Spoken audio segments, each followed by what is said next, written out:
Bonjour, bienvenue sur le blog Utips. Aujourd'hui, on va voir comment choisir son iMac. Si vous avez choisi un ordinateur fixe chez Apple et notamment l'iMac, eh bien, on va voir dans la gamme quels sont les modèles qui sont intéressants pour vous en fonction de votre budget et bien entendu de votre besoin.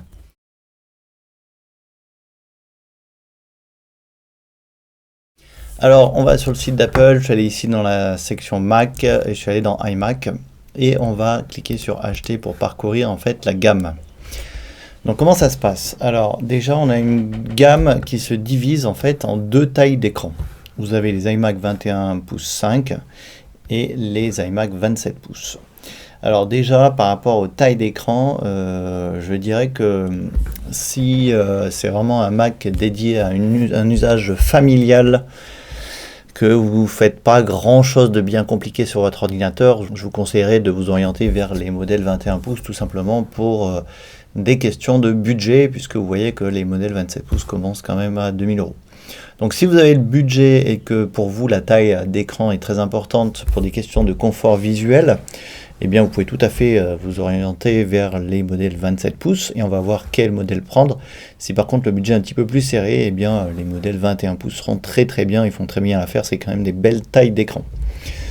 Ensuite, dans la catégorie des 21 pouces, vous voyez qu'on a deux sections. On a cette section-là qui est à gauche et il y en a une qui est à droite qui est différente, tout simplement parce qu'on a un écran Retina 4K. Alors qu'est-ce que ça veut dire? Ça veut dire que la définition de l'écran est beaucoup plus élevée que ces deux modèles-là en fait. Donc si pour vous la définition de l'écran est importante, je pense notamment aux personnes qui font de la photo, aux personnes qui font éventuellement du montage vidéo, puisque si vous montez des images vidéo 4K aujourd'hui, il y a beaucoup de smartphones ou d'appareils photo qui tournent en 4K, mais non, qui peuvent le filmer en format 4K. 4K, c'est une taille d'image qui est très importante. Vous voyez, on est ici en 4096 pixels par 2304 pixels. Donc, si pour vous, la qualité de l'écran est très importante, eh bien, voilà, si vous pouvez vous le permettre financièrement, vous pouvez vous orienter vers ce modèle-là. Si, par contre, votre budget est serré, vous avez le choix entre ces deux modèles. Alors si vous hésitez entre ces deux modèles, pour la différence de prix, je conseille quand même de prendre ce modèle-là. Pourquoi? Tout simplement parce qu'on a un chipset graphique, vous voyez, le Intel Iris, qui est déjà meilleur que sur ce modèle-là. Et surtout, vous avez un processeur quad-cœur 2,8 GHz qui n'a strictement, mais vraiment rien à voir avec ce processeur-là qui est beaucoup plus lent. Et on a un disque dur, je crois, qui tourne plus lentement aussi sur le premier modèle. Donc les premiers modèles chez Apple sont toujours on va dire des produits d'Apple.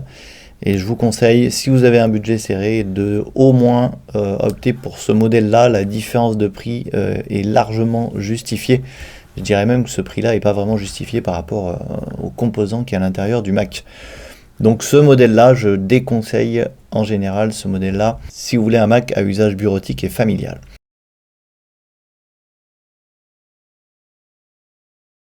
Et si on va dans la gamme des 27 pouces, c'est exactement la même chose. Le premier produit ici, vous voyez, ce qui va me motiver à vous proposer plutôt le deuxième modèle que le premier, c'est tout simplement le fait que sur ce modèle-là, on n'a pas de Fusion Drive de série. C'est-à-dire que le Fusion Drive, c'est une technologie, si vous voulez, qui mélange les disques durs à mémoire flash et les disques durs à plateau.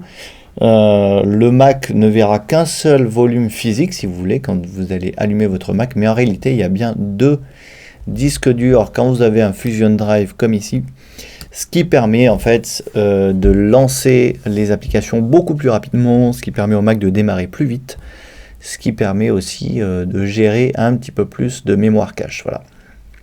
Donc en tout cas, je vous conseille pour les 27 pouces aussi au minimum de prendre ce modèle et je vous déconseille ce premier modèle. Si par contre vous êtes un professionnel de l'image, de la vidéo, de la photo, je dirais même de l'audio, du mixage ou de l'animation, enfin voilà, tous les logiciels qui nécessitent quand même de la puissance processeur et graphique, eh bien je conseillerais au minimum ce modèle-là. Donc le gros intérêt de ce modèle, c'est bien évidemment son écran 4K, qui est vraiment beaucoup mieux que ces modèles-là. Il y a quand même un inconvénient sur ce modèle, malheureusement on n'a pas le Fusion Drive de série, donc si vous prenez ce modèle, je vous conseille fortement d'opter pour l'option Fusion Drive, parce que vous ne pourrez pas changer cette option après, à moins de passer par le SAV Apple, mais ce qui vous coûtera vraiment très cher. Donc là, on rajoute 120 € à la facture, mais ça vaut vraiment le coup, selon moi, d'avoir un Fusion Drive sur votre Mac, voire du stockage flash 100%. Mais le Fusion Drive est vraiment un bon compromis, puisque, encore une fois, c'est un mélange de disque à plateau et de SSD qui vous permettra largement d'améliorer les performances du Mac au quotidien. Donc pour résumer, dans cette gamme à gauche, je vous conseille ce modèle au minimum avec éventuellement des options. Et pour ce modèle Retina 4K, prenez au moins l'option Fusion Drive. Et si vous pouvez, eh bien, vous pouvez augmenter la mémoire RAM ici. Donc je vous conseille aussi, si vous pouvez, de passer à 16 Go, puisque on ne pourra tout simplement pas changer la RAM sur ce modèle après l'achat, puisqu'elle est soudée en fait à la carte mère sur les 21 pouces. Donc voilà pour la gamme des 21 pouces. Alors petit bémol quand même sur cet iMac 21 pouces, c'est qu'il n'a pas de carte graphique. Donc si vous voulez faire du montage vidéo professionnel de façon intensive, je dis bien de façon intensive, hein, pas de façon anecdotique, familiale ou des petits montages, mais de façon intensive, eh bien je vous déconseille ce modèle puisqu'il faudra passer plutôt sur des 27 pouces. Voilà. Parce que tous les 27 pouces, par contre, vous voyez, ont une carte graphique AMD Radeon. Ici, on a 3 modèles différents, mais tous les 27 pouces ont une carte graphique, alors qu'il n'y a aucun iMac 21 pouces qui n'a de carte graphique. Alors, ne vous inquiétez pas, c'est pas forcément grave si vous faites un petit peu de montage sur Final Cut Pro ou iMovie, vous faites un petit peu d'animation, de choses comme ça, mais pas de façon trop intensive, ça va complètement fonctionner. Ça va fonctionner très bien sur l'iMac 21 4K. Les performances seront un petit peu moindres que sur les 27 pouces, mais ça fonctionne quand même relativement bien. Donc par contre, si c'est pour un usage professionnel, c'est là où je vous conseille d'investir sur un iMac 27 pouces Retina. Évidemment, prenez bien les modèles Retina. Actuellement, ils sont tous en Retina hein, depuis déjà plusieurs années. Donc si vous prenez un iMac d'occasion, je vous conseille plutôt de vous orienter vers les modèles Retina que les modèles non Retina. Encore une fois, sur les 27 pouces, je déconseille ce modèle, tout simplement parce qu'il n'a pas le Fusion Drive de série. Donc ça vaut plus le coup en fait de s'orienter vers ce modèle-là avec un Fusion Drive de série et avec une carte graphique, vous voyez, un petit peu meilleure, puisque là on est sur la 390, alors que là on est sur la 380. Voilà, et si vous avez un usage intensif de votre Mac, eh bien, je vous conseillerais ce modèle-là. Le Fusion Drive est de série. Donc vous pouvez éventuellement rajouter de la RAM sur l'iMac, mais vous n'êtes pas obligé de le faire à l'achat. Puisque sur cet iMac, derrière, en fait, je ne sais pas si on va le voir ici, mais derrière, il y a une petite trappe qui permet, en fait, voilà, la petite trappe, en fait, il suffit d'enlever, là on ne le voit pas, mais il y a une petite trappe sous ce bloc d'alimentation, et c'est très facile à changer. Vous pouvez changer la RAM sur les iMac 27 pouces. Donc ça veut dire que si vous voulez passer à 32 Go de RAM, vous pouvez tout à fait acheter des barrettes de SDRAM DDR3 dans le commerce, chez un revendeur informatique lambda, hein, ça peut être un revendeur de PC, peu importe. Il faut que la RAM soit compatible Mac, mais à partir du moment où c'est de la DDR3 à 1867 MHz, il ne devrait pas y avoir de soucis et vous allez la payer à peu près 2 fois moins cher. Donc ça vaut vraiment le coup de garder la config de base et d'acheter de la RAM à part et de la changer vous-même, c'est très facile. Il n'y a vraiment aucune difficulté, d'ailleurs je ferai un tutoriel à ce sujet sur le blog. Donc pour les autres options, l'option Core i7, ici ça vaut le coup uniquement si vous faites des calculs très lourds et pour vous le temps de calcul est important. Je pense notamment au logiciel de 3D, au logiciel de montage vidéo. Si vous faites du montage de façon intensive et que le temps pour vous c'est important, vos exports doivent être faits le plus rapidement possible, et bien le i7 sera une option intéressante et vous le rentabiliserez on va dire assez rapidement. Ensuite pour la RAM, je viens de le dire, je vous conseille de l'acheter plutôt en dehors du site d'Apple chez un revendeur et de la changer vous-même. Et pour le Fusion Drive, il est de série, donc vous pouvez augmenter la capacité à 3 Go, ça peut être intéressant.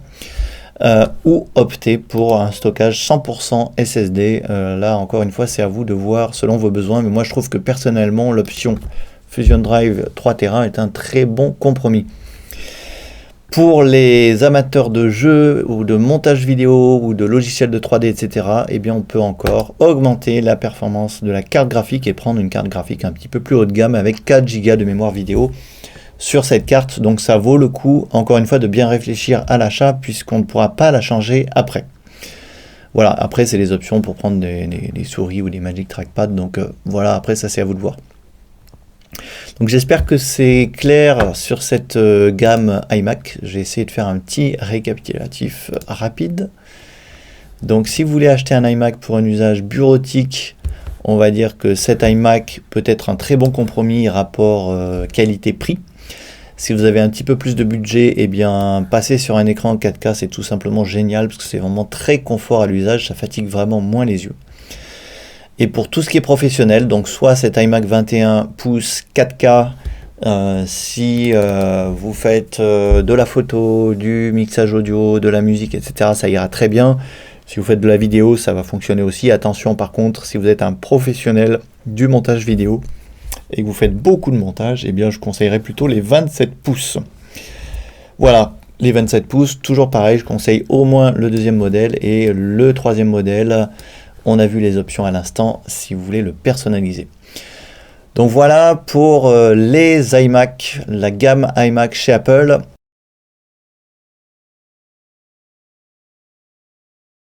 Alors dernière chose intéressante, si vous allez tout en bas du site d'Apple, vous voyez, vous avez une rubrique qui s'appelle produits reconditionnés. Donc on va cliquer dessus et dans cette rubrique, vous pouvez acheter des iMac reconditionnés ou tout autre type de Mac. Vous voyez, je vais cliquer ici sur acheter. Je vais cliquer donc ici sur iMac. Vous voyez qu'on peut sélectionner soit tous les iMac, soit les 21 ou les 27 pouces. Et ce qui est intéressant, c'est qu'on a des anciens modèles qui sont garantis comme les modèles neufs. Vous voyez, on a même les mêmes modèles que les neufs, commercialisés au même moment en 5K. Sauf que vous allez les économiser 300, 400 euros suivant les modèles. Donc qu'est-ce que c'est les Mac reconditionnés? C'est tout simplement des Mac qui ont été juste déballés et remballés par Apple. Par exemple, quelqu'un qui a reçu un Mac et il s'est trompé de modèle ou ça ne lui convient pas. Il le renvoie, Apple vérifie qu'il est en état, il le remballe et ils le revendent. Donc c'est des modèles comme les modèles neufs, garantis comme les modèles neufs, mais avec 15 ou 20% de réduction. Donc c'est quand même très très intéressant d'aller regarder ces iMac ici. Encore une fois, je vous conseille plutôt des modèles Retina que non Retina. Mais voilà, après c'est votre budget qui va faire que peut-être vous vous orienterez vers un modèle Retina ou pas.